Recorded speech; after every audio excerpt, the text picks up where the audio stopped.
À vous, j'espère que vous allez bien. J'ai reçu une transmission par écrit et ça se préparait depuis quelques jours. Alors en ce moment, ce qu'on me montre depuis quelques temps, c'est la fréquence du feu, une sorte d'initiation à traverser un cercle de feu et que ça s'intensifie. Ce qu'on m'a montré, c'est, vous savez, le bouton du poêle là, qu'on place tranquillement là, jusqu'à high ou jusqu'à l'ébullition. Puis ça fait l'effet d'une cocotte minute. Certains d'entre nous avons déjà débuté des libérations, avons déjà depuis un certain temps, peut-être de nombreuses années, fait le nettoyage. Et d'autres se cantonnent et continuent de se cantonner à leur ego, aux blessures, à du vieux, à ressasser ce qui a été. Et ce qui m'est venu, c'est se gargariser avec les vieilles pensées, les anciennes structures, les débats et les aléas vécus par le passé. Plusieurs refusent de se regarder dans le miroir, refusent de prendre leurs responsabilités et de faire face à leur propre pouvoir qui maintenant demande à être vu. Pour les âmes, les personnes qui choisissent de traverser, ou plutôt qui choisissent la lumière. Cette lumière, en fait, c'est de se regarder sous toutes ses coutures, de faire face au miroir, de se regarder en face. C'est quoi notre responsabilité dans ça? Qu'est-ce que je peux ou pas faire? D'aller faire le tour de nos ombres intérieures, de ce qui nous a empêchés d'être, de ce qui nous a empêchés d'être à notre plein potentiel et d'être heureux, d'être apaisé, d'être bien. Et c'est également de faire face à nos forces et nos habiletés. Personnellement, j'ai trouvé ça aussi challengeant de me regarder en face dans mes bobos, mes patterns, mes divergences, mes problématiques, mes défis finalement, que de voir mes forces et mes habiletés. Et puis être dans la lumière, c'est de véritablement se voir, d'accepter de se voir. Puis c'est couche par couche, c'est étape par étape. Puis c'est d'accepter notre rayonnement. Puis pour arriver à ce rayonnement, à cet éclat, bien il faut aller, j'aime pas le mot « faut », mais ça demande d'aller en profondeur, de faire des plongées intérieures, de se regarder. C'est ça, en fait, de choisir la lumière. C'est d'aller faire le ménage. Puis ensuite aussi, de regarder cette part de rayonnement en nous. Certains l'appellent cette part de Dieu, cette part de l'univers, cette part du grand tout, dans lequel nous avons tous. On est tous une parcelle, une part de ça, de ce rayonnement, de ce soleil. On fait partie du tout. Alors c'est ça, être dans la lumière, en fait. C'est ce qu'on me présente. Et c'est dans l'humilité que ça se fait, que ça peut se faire. Pas dans la fausse humilité où on se cache. Et personnellement, c'était ça. J'avais appris à... Il faut pas montrer notre force. Faut pas se complimenter. C'est pas beau, ça, de démontrer qu'on est bonne, qu'on est capable. Il faut se rapetisser. Et puis là, la vraie humilité, c'est plutôt de comprendre que dans cette idée de « je me permets de rayonner », bien, je permets à l'autre aussi de rayonner. Je me permets de me voir, alors je peux voir l'autre et vice-versa. Et en ce moment, c'est ce qui s'amène dans ces personnes que nous sommes. Si vous m'écoutez ici, il y a des grandes chances que vous êtes parmi ceux et celles qui choisissent à chaque étape. Et c'est vraiment un choix qui se fait à chaque étape. À chaque fois, nous sommes dans une planète de libre arbitre, ce qui veut dire qu'à chaque étape, nous reformulons ce choix. Et c'est correct d'avoir notre rythme. Et c'est correct d'avoir notre cadence. C'est correct de frapper un nœud, de ne pas avoir le goût, puis de trouver que c'est trop, puis de prendre un moment pour intégrer. C'est même sain et normal. Nous sommes humains. Ce choix que nous faisons, que nous formulons à chaque étape, c'est un choix de lumière sur soi, de lumière à soi. Et c'est le rayonnement du cœur. Également, la reconnexion. Et cette reconnexion, elle est propre, elle se définit pour chacun de façon différente. Je ne suis pas ici pour vous dire la connexion, elle se fait à ceci ou à cela. Encore une fois, dans ce libre arbitre, ça se définit et se redéfinit différemment pour chacun et à chaque étape. Ce qui se brise là, c'est le voile, le cadre, le manque. Alors, tout ce qui nous retient, nous enferme, tout ce qui nous limite et nous étouffe est en train, en ce moment, de revenir en poussière. Parce que là, ce qui émerge, c'est le masculin saint, c'est le masculin sacré. On a eu pendant de nombreuses années l'émergence du féminin et elle se poursuit. Le chemin du féminin saint, il continue. Je vois comme une boule de neige, ça a commencé, puis ça grossit, ça grossit, ça grossit. Et là, ce qu'on voit émerger, c'est le masculin. C'est notre lion intérieur, c'est notre sens de qu'est-ce qui m'appartient comme zone de pouvoir, qui je suis moi et qu'est-ce que je peux apporter, qu'est-ce que je fais et qu'est-ce que j'amène. C'est sans jugement. C'est ceci en ce moment qui s'appelle. C'est un dévoilement de ce qui paraissait impossible, voire inexistant pour ceux et celles qui maintenant continuent de se positionner et de choisir la lumière, de choisir de continuer à se révéler, à se dévoiler, à se reconnecter. Et ce qu'on montre, c'est un grand cercle de vie, un grand cercle d'humains qui n'est pas seulement composé d'humains, mais de tout ce qui existe et est là. Et nous y avons chacun un siège. Et là, nous prenons connaissance de cette place qui nous appartient. Et il n'en tient qu'à nous de nous y asseoir ou non, de parfois souhaiter ne pas y être et d'autres fois d'y retourner. C'est exactement ce qu'on me montre en ce moment entre ces scissions de réalité que l'on voit entre les êtres qui choisissent de s'ouvrir à ce qui est possible, à ce qui se peut et qui mènent à des portes qui nous semblaient inexistantes jusque-là, qui nous amènent à être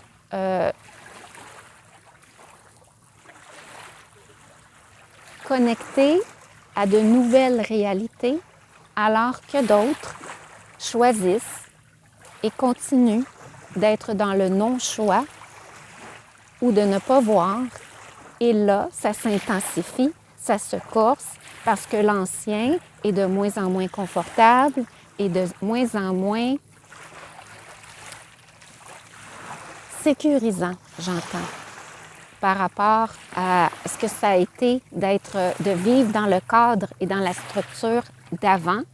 Maintenant, c'est beaucoup moins jojo et le fun de rester dans ce cadre et cette structure qui est en décomposition que j'entends. À chaque fois que tu dis non à l'ancien, que tu t'ouvres à un oui, tu déverrouilles des choses, des possibilités, parfois aussi des morceaux d'évitement de schémas, des histoires anciennes refont surface et où t'apparaissent. Et à chaque fois, tu as la possibilité de fermer une porte pour que de nouvelles s'ouvrent, jusqu'à-là, inexistantes à tes yeux. Puis, c'est très rapide. C'est action-réaction. Je ne sais pas si c'est comme ça pour vous, je ne sais pas si vous l'avez remarqué, mais en ce moment, chaque fois que je dis non à quelque chose, c'est presque automatique. Et alors que parfois, si je dis « Ah non, ça ne me convient plus », c'est non, pouf, il y a une nouveauté qui arrive dans ma vie ou dans ce qui m'entoure. Dans ces situations où on peut voir autour de nous les gens qui sont en souffrance, véritablement, et que nous, et on me rappelle au rayonnement, et à cette idée le mot anglais c'est « lighthouse », assez fort, qui guide dans la nuit. Et là, ce qu'on montre, c'est que ces phares, ils s'alternent. On n'est pas tous en même temps dans notre rayonnement. Il y a des moments où on s'éteint un peu, où ça oscille, mais il y a quelqu'un d'autre autour qui rayonne. Et de part et d'autre, comme ça, on se soutient tous et on se guide entre nous et on guide également beaucoup plus, j'entends, que ce que l'on croit, ceux et celles qui persistent et résistent à ne pas voir leur beau côté, à accepter d'être dans cet inconfort, d'avoir peur du changement, etc. Et nous, qu'est-ce qu'on fait quand on se retrouve dans des situations comme ça, quand c'est des gens autour de nous qu'on aime et qu'on voudrait aider? On me rappelle la zone de pouvoir. Il y a cette idée du masque d'oxygène quand on est en avion. Là, il y a un avion qui passe, je ne sais pas si vous l'entendez. Quand on est en avion, et moi, ça m'a pris du temps à comprendre ça, ça ne me rentrait pas dans la tête quand j'étais assise, mettons, avec mon enfant à côté, et on me disait, s'il arrive quelque chose, vous prenez votre masque d'oxygène et ensuite les enfants. Aujourd'hui, je le comprends, mais ça a été tellement quelque chose qui était comme inacceptable pour moi. Je devais me sacrifier pour l'autre. Mais c'est à ça qu'on me ramène, que cette idée apprise d'avoir à se sacrifier, elle ne tient plus. Et dans cette... là, je vois le miroir de l'un et l'autre. Un en souffrance, l'autre qui va mieux, et celui qui va mieux, qui se sent inconfortable avec la souffrance de l'autre. Et d'ouvrir cette porte et cette idée que d'être dans notre rayonnement et de ne pas être dans le sauveur et la sauveuse, de courir, aller rescaper l'autre ou de faire pour l'autre, ça a son chemin, que ça a sa puissance et que ça permet à chacun de grandir. Chacun a la force et le courage qu'il lui faut pour se prendre en main. Évidemment, je ne parle pas des enfants ici, là. Je parle d'adultes qui ont pleinement leurs moyens. Chacun d'entre vous qui illumine de votre beauté et rayonnement retrouvé, permet à d'autres de puiser dans ce courage et cette force de vie qui brûle en vous. C'est cette intensité de vie, de feu intérieur que nous allumons. Et tous ensemble, vous marchez vers le changement. Chacun à son rythme, à sa cadence, dans l'unicité de son dévoilement. Soyez assurés que vous n'avez pas à subir les non-choix des autres, qu'il est juste pour vous de vous couper de toute source de conflit qui vous mine ou vous épuise. Car votre chemin actuel est sacré. Votre transcendance, votre dévouement à revenir en vos corps, à rayonner avec le cœur est courageux et nécessaire.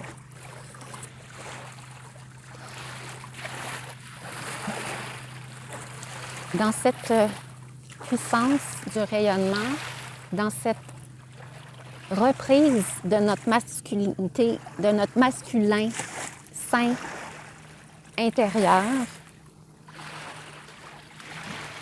cette prise de position de « je me permets » et je laisse à l'autre son choix est très puissante.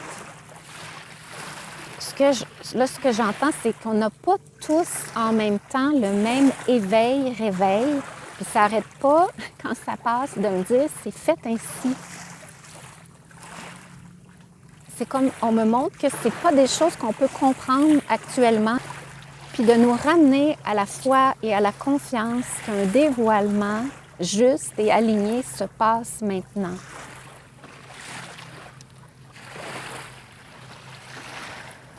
C'est inconfortable comme humaine à vivre, c'est pas facile.